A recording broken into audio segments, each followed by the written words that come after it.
hari ini dalam firman Tuhan kita akan melihat bagaimana Yesus dipermuliakan di atas sebuah gunung.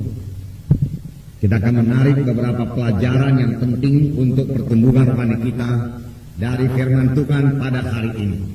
Mari semuanya kita membuka kitab kita dari Matius pasal 17 ayat 1 sampai 8. 6 hari kemudian Yesus membawa Petrus, Yakobus dan Yohanes saudaranya, dan bersama-sama dengan mereka ia naik ke sebuah gunung yang tinggi. Di situ mereka sendiri saja. Lalu Yesus berubah rupa di depan mata mereka. Wajahnya bercahaya seperti matahari, dan pakaiannya menjadi putih bersinar seperti terang. Maka nampak kepada mereka Musa dan Elia sedang berbicara dengan dia. Maka kata Petrus kepada Yesus, "Tuhan, betapa bahagianya kami berada di tempat ini. Jika Engkau mau, biarlah kudirikan di sini 3 kemah, satu untuk Engkau, satu untuk Musa, dan satu untuk Elia."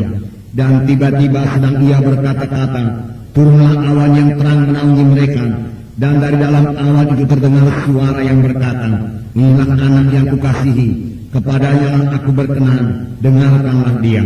Mendengar itu tersungkurlah murid-muridnya, dan mereka sangat ketakutan. Lalu Yesus datang kepada mereka dan menyentuh mereka sambil berkata, "Berdirilah, jangan takut." Dan ketika mereka mengangkat kepala, mereka tidak melihat seorang pun kecuali Yesus seorang diri. Sampai di situ dulu. Nah, di sini kita melihat para Tuhan Yesus dipermuliakan di atas sebuah gunung. Dia membawa murid-muridnya Petrus, Yakobus dan Yohanes naik ke atas gunung yang tinggi. Dan di atas gunung yang tinggi ini, saudaraku, tiba-tiba rupa Yesus berubah. Wajahnya menjadi bersinar-sinar dan pakaiannya menjadi putih sekali dan sangat mulia, saudara. Dan nampak juga kepada mereka Musa dan Elia berkata-kata dengan Tuhan Yesus. Petrus merasa begitu sukacita sehingga Petrus berkata, "Tuhan, biarlah kita terus di sini. Biarlah kubuatkan 3 kemah, satu untuk Engkau Tuhan, satu untuk Musa, satu untuk Elia." Sebenarnya Petrus tidak tahu apa yang dikatakannya itu. Dia hanya dipenuhi oleh sukacita dan kemuliaan Tuhan meliputi dia. Kemudian, saudaraku, tiba-tiba datanglah awan menaungi mereka, sehingga mereka semua tersungkur. Kemudian kedengaran suara dari sorga yang berkata, "Inilah anakku yang kukasihi, kepadanya lah aku berkenan, dengarkanlah dia." Lalu, saudaraku, Yesus, saudaraku, membangunkan mereka, dan mereka hanya melihat Yesus sendiri saja di tempat itu, saudara. Saudara yang kasih dalam nama Yesus, saudara, tentu kita semua rindu, saudaraku, melihat kemuliaan dan mengalami kemuliaan Tuhan ini, saudara. Saudara, oleh sebab itu kita juga rindu naik ke atas gunung yang tinggi, saudara, dan melihat kemuliaan Tuhan dan mengalami kemuliaan Tuhan. Apakah yang harus kita perbuat, saudara? Sungguh kalau kita mengalami kemuliaan Tuhan, kita akan sangat dikuatkan. Kita melihat kemuliaan Tuhan, kita akan sangat dikuatkan. Apakah kita perbuat? Yang pertama yaitu berdoa. Yang pertama yaitu berdoa. Setiap anak-anak Tuhan harus berdoa. Di dalam Lukas 9 ayat 28, ini merupakan paralel daripada ayat ini. Lukas 9 ayat 28, yaitu mengenai Yesus dipermuliakan di atas gunung juga. Dikatakan, saudaraku, bahwasanya mereka naik ke atas gunung itu untuk berdoa. Lukas 9 ayat 28, saya membaca kepada saudara.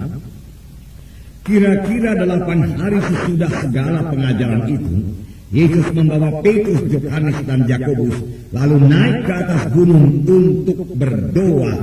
Ketika ia sedang berdoa, rupa wajahnya berubah dan pakaiannya menjadi putih berkilau-kilauan. Jadi maksud Yesus naik ke atas gunung yang tinggi itu yaitu untuk berdoa.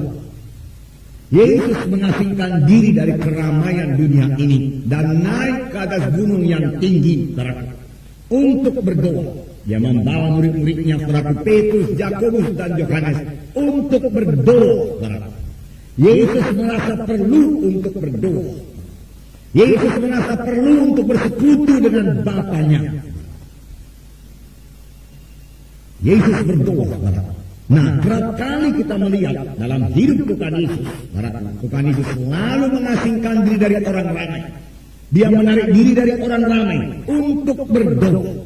Dalam Markus 1 ayat 35 dikatakan, Yesus pagi-pagi benar dia sudah berdoa. Markus pasal 1 ayat 35, saya membacakannya kepada saudara. Pagi-pagi benar, waktu hari masih gelap, ia bangun dan pergi keluar. Ia pergi ke tempat yang sunyi dan berdoa di sana. Jadi, pagi-pagi benar, waktu hari masih gelap, ia bangun, Yesus bangun, dan pergi keluar. Ia pergi ke tempat yang sunyi dan berdoa di sana. Sebelumnya kalau kita lihat dalam Markus pasal 1 ini, Tuhan Yesus sudah melayani dengan berkemenangan. Banyak tanda ajaib, tanda mujizat, jiwa-jiwa bertobat, saudaraku, ahli-ahli Taurat takjub akan pengajarannya, dan saudaraku, Tuhan Yesus menyembuhkan anak mentua Petrus, saudaraku. Kemudian saudaraku, pagi-pagi benar, ketika hari masih gelap, Yesus bangun dan pergi keluar. Ia pergi ke tempat yang sunyi untuk berdoa. Pelayanannya sudah cukup berkemenangan. Dia sudah cukup diurapi. Dia tidak kurang kuasa, saudaraku. Namun saudaraku, dia masih perlu berdoa bersekutu dengan Bapaknya. Dia mengurangi jam tidurnya.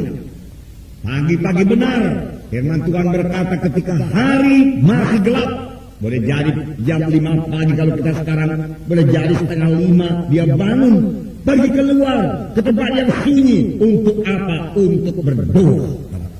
Yesus selalu berdoa. Saya percaya ini salah satu rahasia kemenangan pelayanan Tuhan Yesus.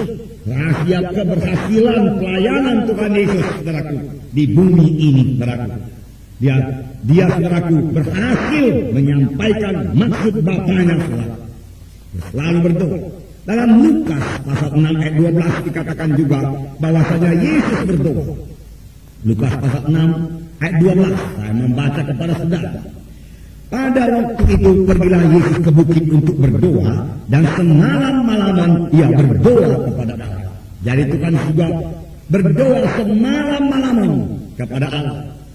Pada waktu itu pergilah Yesus ke bukit untuk berdoa, dan semalam-malaman ia berdoa kepada Allah. Jadi Yesus selalu menarik diri dari keramaian dunia ini. Dikatakan dia mencari tempat yang sunyi untuk berdoa.